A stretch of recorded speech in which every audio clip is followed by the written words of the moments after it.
कल्पना कीजिए, एक ऐसी तत्व जो हर क्षण आपके भीतर और बाहर विद्यमान है, जिसे आपने देखा नहीं लेकिन महसूस जरूर किया है।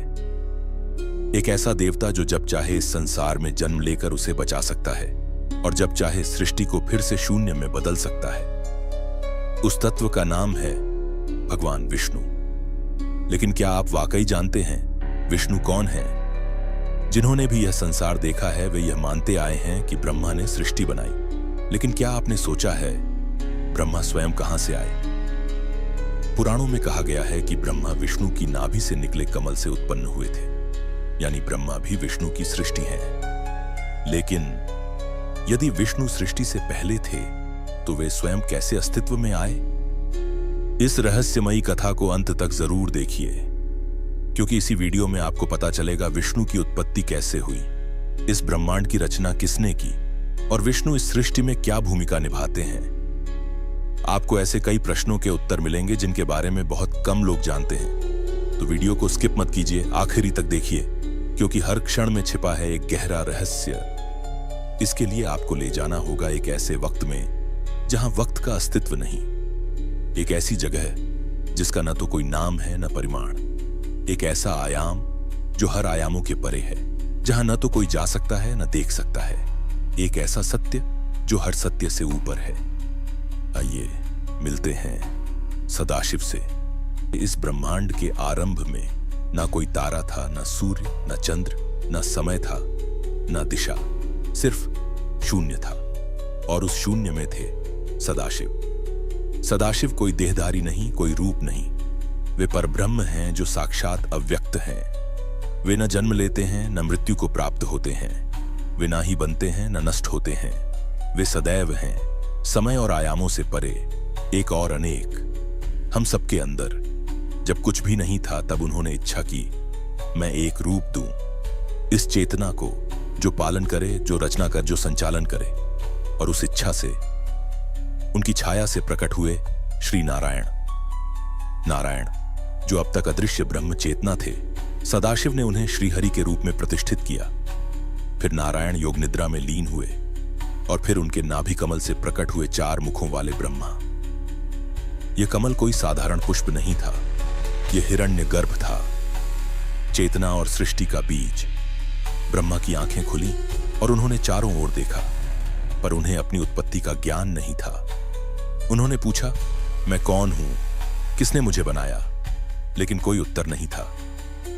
तब उन्होंने ध्यान किया हजारों वर्षों तक, और अंत में उन्होंने देखा नारायण को योग निद्रा में लीन और जाना कि वे उन्हीं की नाभि से जन्मे हैं। लेकिन यहीं एक और गूढ़ रहस्य है। जब ब्रह्मा ने नारायण से उनकी उत्पत्ति पूछी, नारायण ने कहा मैं भी किसी और की इच्छा से प्रकट हुआ हूं, मेरा आदि भी है और अंत भी, और वह है सदाशिव। तब ब्रह्मा ने पहली बार ध्यान किया शिव तत्व पर, और उसी क्षण प्रकट हुए शिवलिंग के रूप में सदाशिव। यह शिवलिंग था जिसका ना आदि ना अंत, और वहीं से आरंभ हुई त्रिमूर्ति। ब्रह्मा जो रचयिता है, विष्णु पालक और रुद्र संहारक, शिव जो सदाशिव की छाया है। अब आते हैं श्री विष्णु के सत्य में।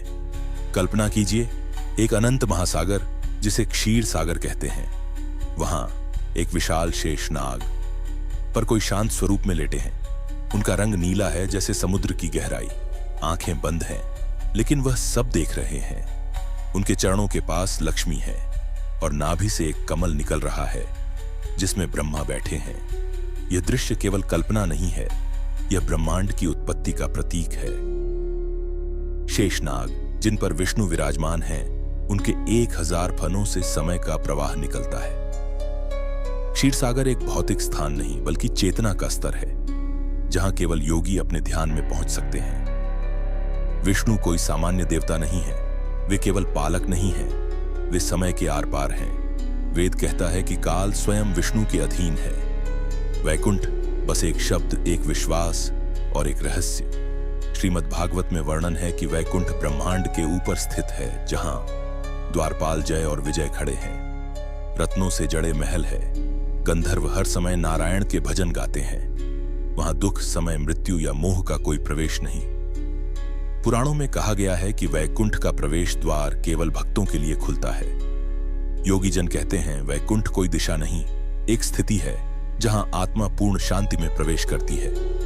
राम और कृष्ण विष्णु के अवतार हैं, लेकिन नारद पुराण में यह भी कहा गया ये अवतार केवल रूप नहीं बल्कि ऊर्जा के प्रयोग हैं। हर युग में विष्णु स्वयं को युग के अनुरूप ढालते हैं। राम धर्म के ऊर्जा के स्वरूप हैं, कृष्ण ज्ञान की ऊर्जा का स्वरूप, और अगले कल के अवतार में विष्णु विनाश और पुनर्निर्माण के ऊर्जा का स्वरूप होंगे। भविष्य पुराण के अनुसार विष्णु ने पहले से ही 1000 युगों के लिए योजनाएं बनाई हैं, जिनमें हर युग में अलग ऊर्जा के साथ उनका प्रकट होना तय है। बहुत लोग पूछते हैं क्या आज विष्णु धरती पर हैं? और उत्तर है हां, लेकिन रूप में नहीं, ऊर्जा में। जहां भी कोई ध्यानस्थ साधक बैठा है, जहां भी कोई मां अपने बच्चे को सुला रही है, जहां कोई वृद्ध संत दूसरों के लिए प्रार्थना कर रहा है, वहां विष्णु है। विष्णु के अंशावतार आज भी पृथ्वी पर जन्म लेते हैं, जिन्हें हम संत, गुरुओं या महात्माओं के रूप में पहचानते हैं। वे हमेशा समाज को संतुलन में रखने के लिए गुप्त रूपों में सक्रिय रहते हैं। ब्रह्मवैवर्त पुराण कहता है कलयुग के अंत में जब अधर्म की सीमा टूटेगी, तब विष्णु स्वयं कल्कि के रूप में प्रकट होंगे। उनका वाहन सफेद घोड़ा होगा। उनका उद्देश्य अधर्म का विनाश और सत्य युग की वापसी होगी।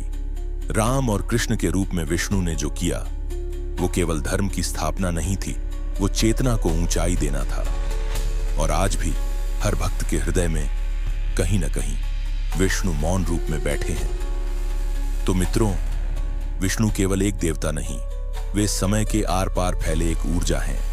वे हैं जो दिखते नहीं लेकिन सब कुछ संचालित करते हैं। वे हैं जो हर युग में धर्म की रक्षा के लिए आते हैं, चाहे राम के रूप में हो या कृष्ण के रूप में। और वे हैं जो अंत में सबको वैकुंठ में ले जाने वाले हैं। तो मित्रों, आपने जाना कैसे सदाशिव ने नारायण को उत्पन्न किया और नारायण की नाभि से जन्मे ब्रह्मा जो इस संपूर्ण सृष्टि के रचयिता बने। यह कोई कहानी मात्र नहीं है, यह उस चेतना की यात्रा है जिससे यह पूरा ब्रह्मांड बना है। और आज भी वो शिव तत्व हमारे भीतर, हमारे चारों ओर विद्यमान है। अगर आपको यह रहस्य और ज्ञान से भरी कहानी अच्छी लगी तो कृपया हमारे चैनल को सब्सक्राइब जरूर करें, इस वीडियो को लाइक करें और कमेंट में लिखें ओम नमः शिवाय या जय श्री हरि। अपने दोस्तों और परिवार के साथ ये दिव्य ज्ञान साझा कीजिए, क्योंकि हो सकता है किसी एक व्यक्ति की चेतना बदल जाए इस एक वीडियो से। अगर आपको यह वीडियो अच्छा लगा हो और आप ऐसे ही आध्यात्मिक रहस्यों में रुचि रखते हो तो हमारे चैनल पर और भी अद्भुत और गूढ़ विषयों पर वीडियो पहले से मौजूद है, जैसे शिव कौन है, शिव तत्व क्या है, काली मां की रहस्यमयी कथा, शिव और सती की गाथा, और भी कई ज्ञानवर्धक, रहस्यपूर्ण और आध्यात्मिक यात्राओं से भरे वीडियो जो आपके मन, बुद्धि और आत्मा तीनों को छू जाएंगे। तो अभी जाइए, हमारे चैनल को एक्सप्लोर करें और जुड़ जाइए इस आध्यात्मिक यात्रा के साथ, जहां हर वीडियो आपको स्वयं से मिलवाएगा। हमारे चैनल को सब्सक्राइब करें, बेल आइकॉन दबाएं और बने रहें हमारे साथ, क्योंकि आपकी आत्मा को जिस ज्ञान की तलाश है वो शायद अगली ही वीडियो में आपका इंतजार कर रहा हो। हर हर महादेव, जय श्री हरि।